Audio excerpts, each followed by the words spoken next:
आर्यन खान की जमानत खारिज कर दी गई है। तो एक बड़ा करारा झटका आर्यन खान को, एक बार फिर से उन्हें वापस जेल में ही रहना होगा। उम्मीद यही थी आर्यन खान को, शाहरुख खान को, कि उनके पक्ष में फैसला सुनाया जाएगा, लेकिन 14 अक्टूबर को जब इस मामले में सुनवाई हुई और 5 दिन का वक्त जज वीवी पाटिल ने मांगा और अब फैसला आ गया है। आर्यन खान की जमानत को खारिज कर दिया गया है। एक बड़ा झटका यहां आर्यन खान के लिए, शाहरुख खान के लिए। और अनुज हमारे साथ बने हुए। अनुज, एक बार फिर से मुश्किलें पड़ रही हैं, खारिज हो गई है जमानत।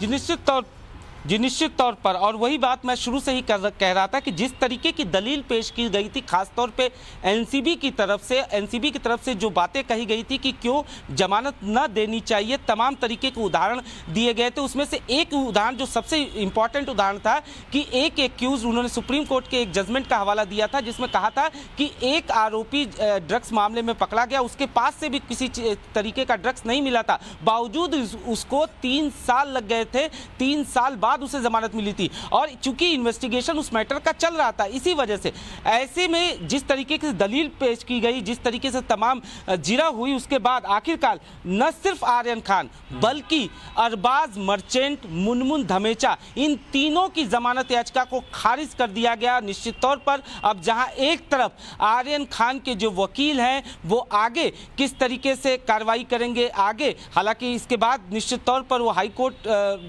जरूर जाएंगे, वहां पे जमानत दरवाजा जरूर खटखटाएंगे। अनुज, आप बने रहें। शिवानी भी हमारी सहयोगी हमारे साथ में बनी है। शिवानी, आर्यन की मुश्किल अभी कम नहीं होने वाली, अभी जेल में ही रहना होगा क्योंकि जमानत खारिज हो गई है। जी देखिए, बहुत इंटरेस्टिंग फिलहाल यहाँ पर ये मामला था। उम्मीद लगाई जा रही थी कि 22वें नंबर पर आर्यन का जो केस है वो उसकी सुनवाई है तो शायद और डिले हो, लेकिन 2:45 का वक्त दिया गया था और बकायदा उसी वक्त पर तुरंत ही सिर्फ और सिर्फ जज वीवी पाटिल द्वारा एक लाइन कही जाती है that bell plea of 3 of the accused rejected, यानी कि तीनों ही अक्यूज्ड की जो बेल प्ली है, आर्यन खान हो, अरबाज मर्चेंट हो, मुनमुन धमेचा हो, सीधे सीधे खारिज कर दी गई है। बता दें, खासियत यहाँ पर ये होने वाली है इस पूरे हियरिंग की, क्योंकि इसके पहले भी लगातार जब किला कोर्ट के अंदर से हियरिंग शुरू हो रही थी केसेस को लेकर, उनकी जुडिशियल कस्टडी को लेकर, एनसीबी कस्टडी को लेकर, लगातार रिया चक्रवर्ती का जो केस था एनसीबी द्वारा, एनडीपीएस एक्ट के द्वारा, उसे डिस्कस किया जा रहा था। और वहीं अगर तुलना की जाए दोनों ही केसेस की तो खासियत यहाँ पर यह भी है कि रिया चक्रवर्ती के केस में भी सेशन कोर्ट तक पहुंचने के बावजूद किसी भी अक्यूज को उस मामले में भी बेल नहीं मिली थी। उन्हें हाईकोर्ट का दरवाजा खटखटाना पड़ा था, जिसके बाद बेल एप्लीकेशन को अप्रूवल मिला था और उन्हें बेल मिली थी।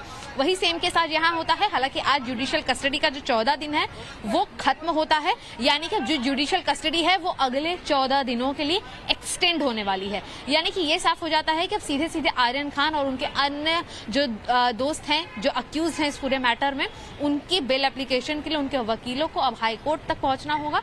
हाई कोर्ट पहुंचने के बाद कहीं ना कहीं राहत शायद देखने को मिलेगी, लेकिन बहुत उम्मीदें थी। यहाँ पर 5 दिन का वक्त था पुरानी, और इस 14 अक्टूबर को आखिरी हियरिंग हुई थी। उम्मीद लगाई जा रही थी कि जब ऑर्डर्स पास होंगे तो कहीं ना कहीं आर्यन खान के लिए शायद थोड़ी राहत आए, लेकिन